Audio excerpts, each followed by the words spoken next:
ಇದು ಬೆನಿಫಿಟ್ ಆಗ್ತಾ ಇದೆ, ಇದು ಪ್ರೋಗ್ರಾಮ್ ಬಗ್ಗೆ ಹೇಳಿ, ಮತ್ತೆ ಇದರದ್ದು ಏನು ಏಜೆಂಡಾ ತಗೊಂಡು ಇದನ್ನ ಆರ್ಗನೈಸ್ ಮಾಡಿದ್ದಾರೆ, ಮತ್ತೆ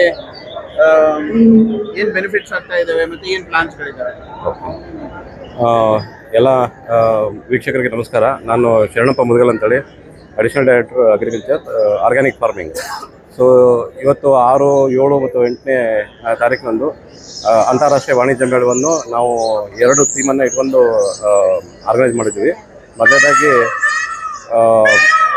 ಸಾವಯವ ಮತ್ತು ಏನು ನಮ್ಮ ಸಿರಿಧಾನ್ಯ ಮೇಳ ಇತ್ತು, ಅದಕ್ಕೆ ಎಕ್ಸ್ಟೆಂಡೆಡ್ ಭಾಗವಾಗಿ ಇವತ್ತಿನ ದಿನ ನಾವು ಅಗ್ರೋಎಕಲ್ ಅಂದರೆ ಕೃಷಿ ಪರಿಸರದೊಂದಿಗೆ ಕೃಷಿ ಹೇಗೆ ಮಾಡಬೇಕು, ಮತ್ತು ಇದಾದ ನಂತರ ಏನು ಉತ್ಪನ್ನಗಳು ಬರ್ತವೆ ಆ ಉತ್ಪನ್ನಗಳನ್ನು ಯಾವ ರೀತಿ ಮೌಲ್ಯೀಕರಿಸಿ ಮತ್ತು ಬ್ರ್ಯಾಂಡಿಂಗ್ ಮಾಡಿ ಮಾರಾಟ ಮಾಡೋದ್ರಿಂದ ರೈತರ ಆದಾಯನ ದ್ವಿಗುಣಗೊಳ್ತೈತಿ. ಸೊ ಆ ಒಂದು ಹಿನ್ನೆಲೆಯನ್ನು ಇಟ್ಕೊಂಡ್ಬಿಟ್ಟು ಇವತ್ತಿನ ದಿನ ನಾವು 6 ಮತ್ತು 7, 8 ಈ ತ್ರಿಪುರವಾಸಿನಿ ಪ್ಯಾಲೇಸ್ ರೋಡ್ನಲ್ಲಿ ಈ ಅಂತಾರಾಷ್ಟ್ರೀಯ ಮೇಳವನ್ನು ಆರ್ಗನೈಸ್ ಮಾಡಿದ್ದೀವಿ. ಸೊ ಇದರ ಅಂಗವಾಗಿ 300ಕ್ಕೂ ಹೆಚ್ಚು ಮಳಿಗೆಗಳು ಇಲ್ಲಿ ಬಂದಿದ್ದಾವೆ.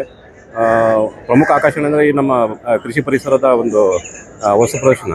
ಸೊ ಇಲ್ಲಿ ಇಲಾಖೆಯು ಕೇವಲ ಕೆಮಿಕಲ್ಸ್ ಬಳಸೋದ್ರೊಂದಿಗೆ ಏನು ನಾವು ರೈತರು ಪ್ರಾಕ್ಟೀಸ್ ಮಾಡಿದ್ರೆ ಕನ್ವೆನ್ಷನಲ್ ಕೃಷಿ ಏನು ಮಾಡ್ತಾರೆ ಅದನ್ನು ಬಿಟ್ಟು ಪರಿಸರದೊಂದಿಗೆ ಹೇಗೆ ಹೊಂದಾಣಿಕೆ ಮಾಡಿ ಕೃಷಿಯನ್ನು ಮಾಡಬೇಕು, ಅದಕ್ಕೆ ಇರ್ತಕ್ಕಂಥ ಸೌಲಭ್ಯಗಳು ಏನಿದ್ದಾವೆ ಸರ್ಕಾರದಿಂದ ಅಂತಕ್ಕಂಥದ್ದನ್ನು ಇಲ್ಲಿ ನಾವು ಪ್ರದರ್ಶನ ಮಾಡಿದ್ವಿ.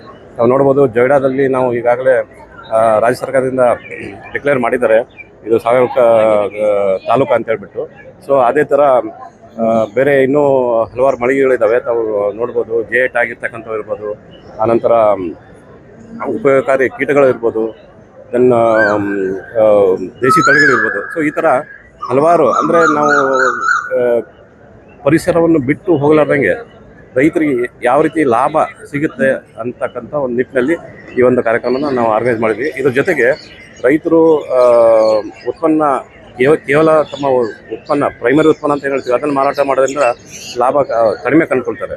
ಆದರೆ ಇದಕ್ಕೆ ಸ್ವಲ್ಪ ಸಂಸ್ಕರಣೆ ಮಾಡಿ ಸ್ವಲ್ಪ ವ್ಯಾಲ್ಯೂಡೇಷನ್ ಮಾಡಿದ್ರೆ, ಮೌಲ್ಯೀಕರಿಸಿ ಮಾಡಿದರೆ ಮತ್ತು ಅವ್ರು ಓನ್ ಬ್ರ್ಯಾಂಡ್ ಇಟ್ಕೊಂಡು ಮಾಡಿದ್ರೆ ಒಂದು 2 ರಿಂದ 3 ಪಟ್ಟು ಆದಾಯನ ಜಾಸ್ತಿ ಮಾಡ್ಕೋಬೋದು. ಆ ನಿಟ್ಟಿನಲ್ಲಿ ಏನೇನು ಸೌಲಭ್ಯಗಳಿದಾವೆ ಇವತ್ತಿನ ದಿನ ಮಾರ್ಕೆಟ್ನಲ್ಲಿ ಅಂತಕ್ಕಂಥದ್ದನ್ನು ನಾವಿಲ್ಲಿ ಪ್ರದರ್ಶನ ಮಾಡಿದ್ದೀವಿ. ಅಲ್ಲಿ ಸುಮಾರು 25 ರಿಂದ 30 ಮಳಿಗೆಗಳು ಎಕ್ಸ್ಕ್ಲೂಸಿವ್ಲಿ ಇದಕ್ಕೋಸ್ಕರನೇ ಇದ್ದಾವೆ. ಸೊ ಪ್ಯಾಕಿಂಗ್ ಯಾವ ಥರ ಮಾಡಬೇಕು, ಬ್ರ್ಯಾಂಡಿಂಗ್ ಯಾವ ಥರ ಮಾಡಬೇಕು, ಮತ್ತು ಇದಕ್ಕಿರ್ತಕ್ಕಂಥ ಸಾಲ ಸೌಲಭ್ಯ ಏನಿದೆ ಅವನು ಸಹ ಇಲ್ಲಿ ನಾವು ಇಟ್ಕೊಂಡಿದ್ದೀವಿ, ಮಳಿಗೆ ಇಟ್ಕೊಂಡಿದ್ದೀವಿ. ಸೊ ಯಾವುದೇ ರೈತರಿರ್ಬೋದು, ರೈತ ಸಂಘಟನೆಗಳಿರ್ಬೋದು, ಅಥವಾ ಸಹಕಾರ ಸಂಘಗಳಿರ್ಬೋದು, ಅಥವಾ FPಗಳು ಬಂದು ಇದರ ಲಾಭ ಪಡಿಬೇಕಂತೇಳಿ ಈ ಸಂದರ್ಭದಲ್ಲಿ ನಾನು ಕೇಳ್ಬೋದು.